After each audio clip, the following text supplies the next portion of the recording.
So today I'm going to be responding to a question by one of our members in the brotherhood. And he had an interesting question that I think it's worth sharing with everyone else. So here we are. So to get into it, he was basically wondering, how do we know as men what kind of things to share with our women, right? Because there have been, I'm sure, a variety of horror stories, and he's experienced some himself. For basically, you share something. The classic one is open up, right? Open up, and then you open up and you get burnt. So men have been through that experience several times, and they're like, well, I don't want to be stoic and kind of inauthentic and hide information, but at the same time, seems like if I share certain things, uh, it goes haywire, and I don't want to jeopardize my relationship by confiding in my woman, but I also don't want to hide information. So how do you handle this? We're gonna do a quick response to this, and I figured rather than give like a quick type out, a video is more appropriate, and then maybe somebody else can benefit. So anyway, let's get into it. So I think the most important thing, well, there are three layers. We're gonna start in nature. No, we're gonna use a different term here. We're gonna use energy, right? So just think of energy as the invisible aspects of reality. So, gravity, electricity. You've never seen electricity in your life. The sparks that you see doesn't mean that's electricity. Or if you watch Static Shock and you see, all that stuff flying around, and you think, oh, that's, but you've actually never seen electricity. You may have seen a spark, but not the actual power. So we can both agree that invisible forces exist. That's what's powering the computer. Have you ever seen the internet? Have you ever seen Wi-Fi? No. So invisible forces exist. So let's just get the energy thing out of the way, so we know we're talking about physics and not some unverifiable thing. So we have energy, and we're gonna have matter. Now this is gonna be really, really important. It's gonna frame a lot of the understandings with women. I'm a scientist first, lover of women second. Energy, matter, and then we're gonna do social. This is the people part. And so these are three layers of understanding that are really critical, right? So at the highest level, we have the terms masculine and feminine, right? These are terms that are often misunderstood and are actually assumed to be at the social level of understanding. That's something very common that's stated, but it's actually not true. And then we're going to see how that materializes. So masculine and feminine energy, or as I use as I like to call it, force, right? What's a force? That which doesn't give options. If I force you to do something, that means you have no option. A force of nature means you don't get a say. So masculine and feminine force, right, means you don't get a say. There are masculine elements of the universe and feminine. Now, to put it simply, the masculine elements of anything in existence simply means the active or the initiative force, right? It's that which starts the process of creation, right? So if I were to move my hand right now, we could go even a higher level than this, but the movement of my hand is masculine, right? Active. The feminine is the receptive slash creative, right?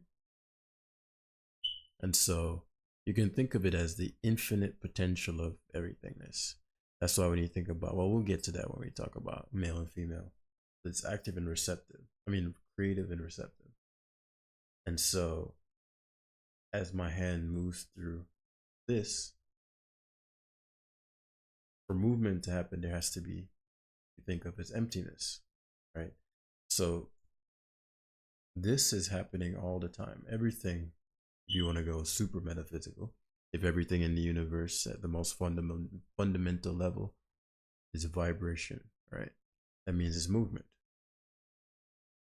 masculine, feminine, movement in space, intention and potential, all the time, right? So that active and receptive activity, then receptivity equals creation, right? You approach a woman, right? You actively set your intention, and then she's receptive, a relationship is created, right? Very key. And so at the material level, or we can call the biological level, we're going to go human here specifically. Bio. Let's use bio. You're a male.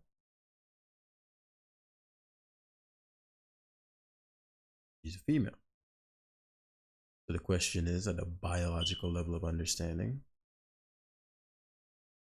what's the highest priority to a male and what's the highest priority to a female? Now, it doesn't mean that males can't value what females value and females can't value what we're talking about. On average, what's the highest priority, right? Funnily enough, women dictate a lot of this, primarily because the receptive party, right? A man ceases to exist unless a woman is receptive to him, meaning he cannot have children, go further in existence without a woman receiving him, right? And once he's received, he can reproduce him, right? That's what giving birth means. I reproduce the man as a woman. And so the receptivity of women dictate a lot of the value systems of men. That's why you'll see, well, online you see, well, women like the bag. And so you'll see a lot of men gravitate towards getting money, or the age-old joke of, men would still be in caves if it weren't for women, right? And so it's thought of in the more scientific, nerdy realm as the female selection criteria drives a lot of male behavior, right? And so this works both ways.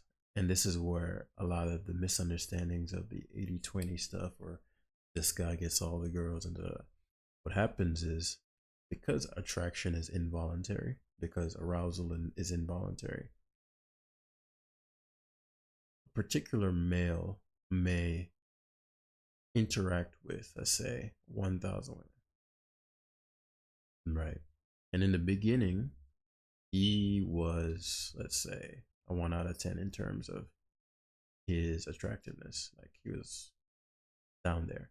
However, through observation and, maybe learning from other guys and feedback and all the things, he may adapt the traits that they're selecting for. And when that happens, he becomes this, right? He may build his body, he may get more quote unquote confidence, he's more grounded, he has a purpose, blah, blah, blah, blah, blah, right? All the generic things you hear. And so as a result, because arousal is involuntary, women, right? And it looks like magic, particularly for some guy who's uninitiated, right? As you join the brotherhood, you get initiated. You want to know what the brotherhood is in due time, right? But once you join the brotherhood, you're initiated. So you get the opportunity to evolve, right? Because it's a group of men who aim up.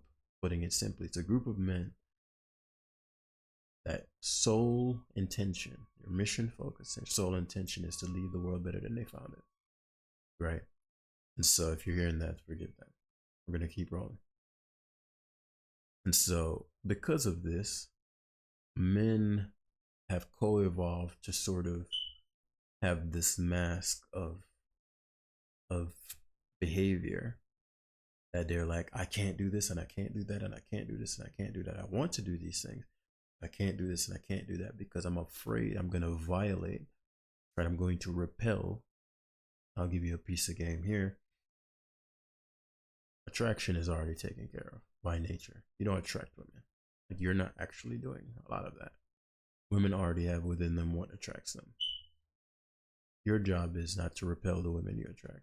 So you have a natural pool of women, as you think of as your tribe, that will gravitate to you. Now, can you increase that number by, you know, grooming and style, cash, or those external things, sex appeal? Yes, but even at a general baseline, unless you're some like ogre and even Shrek, got one at the end of it.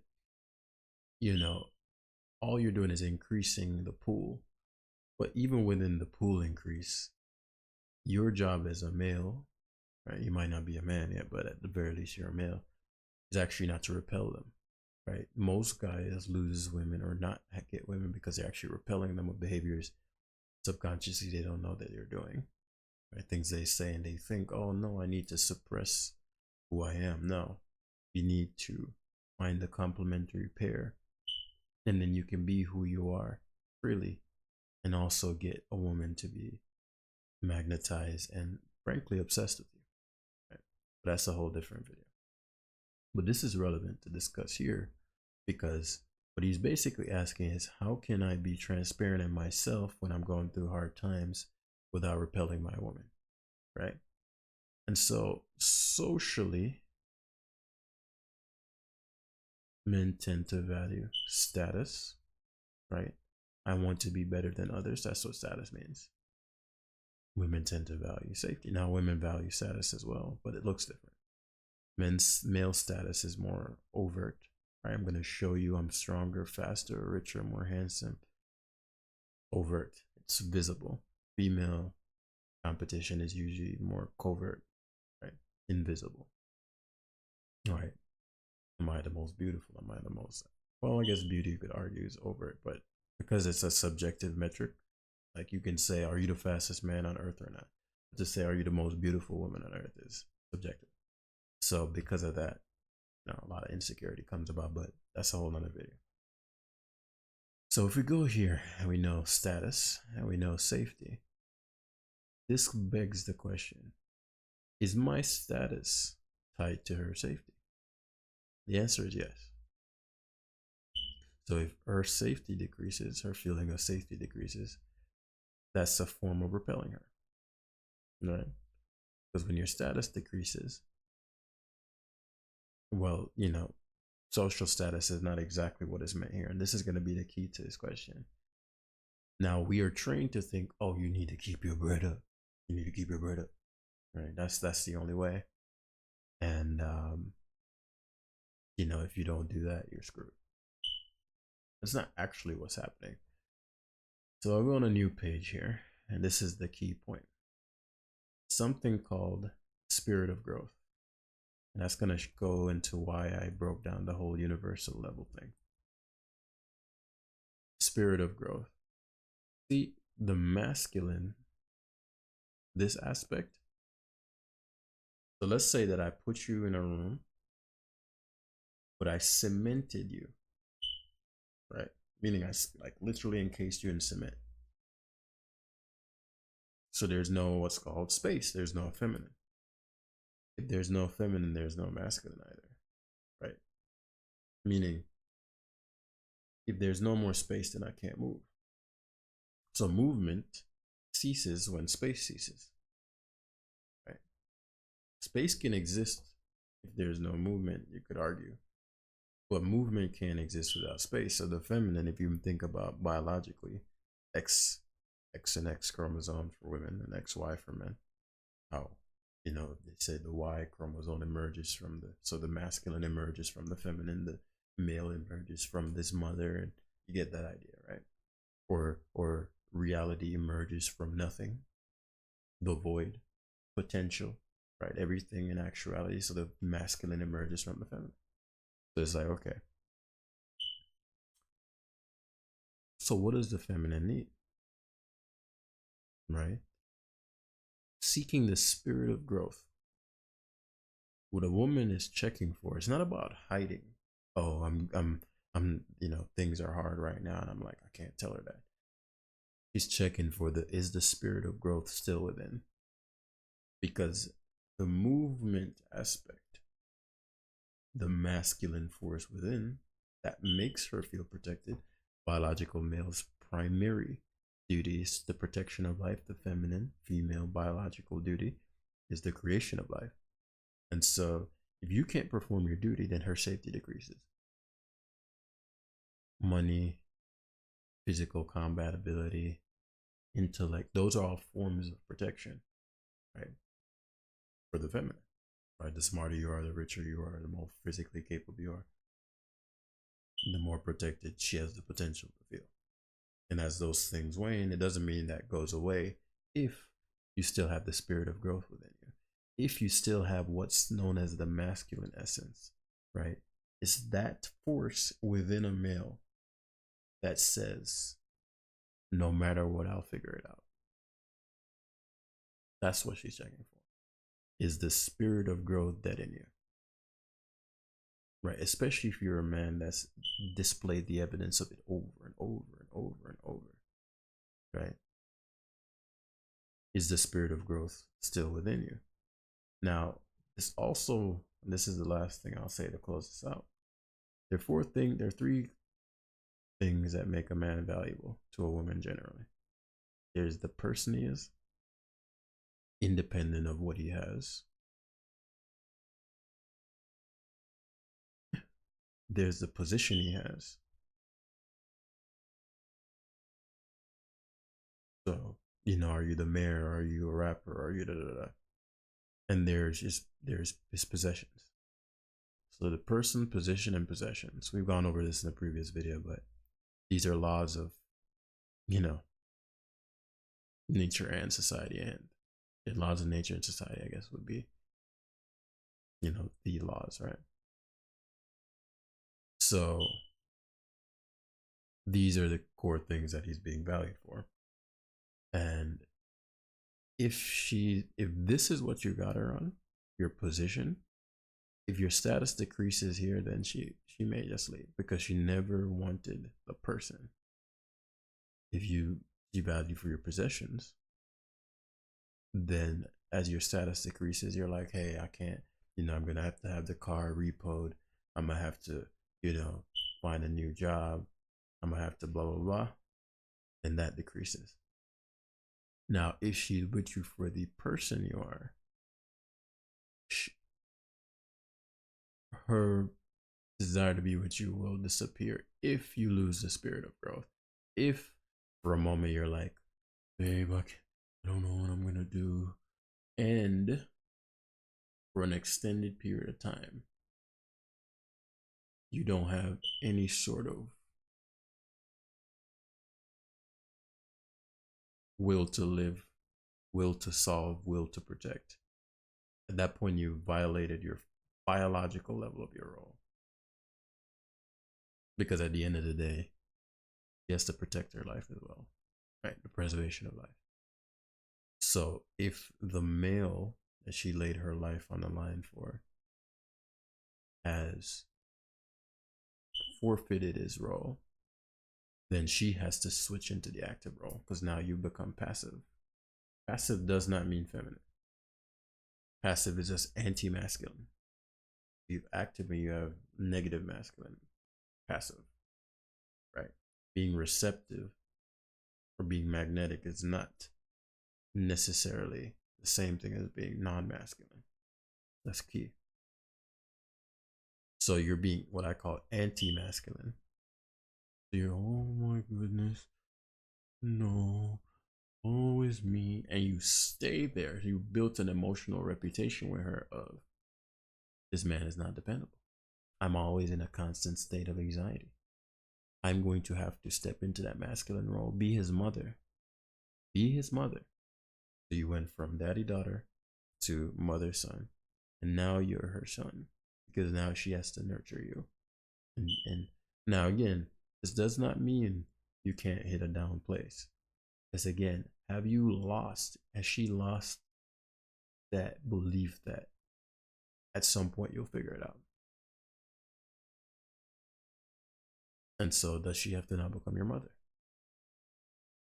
And if that's the case, of course the sexual polarity is going to or completely disappear. And her attraction, which didn't really go away, but you repelled her with your repugnant, weak um, behavior. And so you must, in order to not violate your role as a man, maintain the spirit of growth, always going into the unknown, willing to figure it out for those you care about. If you're unwilling, if you cling to safety, you're a feminine male. And nothing's wrong with that if that's what you choose, but don't be upset with the woman for not being attracted to you. So that's all I'd say about that.